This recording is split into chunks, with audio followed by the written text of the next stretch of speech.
همشون فوتبال. اما این بار با دو میدانی شروع میکنیم.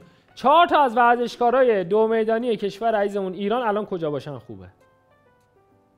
پیست نه، خونهشون نه، راهنمایی کنم کرن، تو زندانن، تو کره، تو سئول بزرگن. داستان از چه قراره؟ ما 4 تا ورزشکار رشید و تنومندمون رو فرستادیم کره که با 4 تا مدال خوشتنگ برگردن خیر سرشون. با 4 تا سابقه کیفری برگشتن.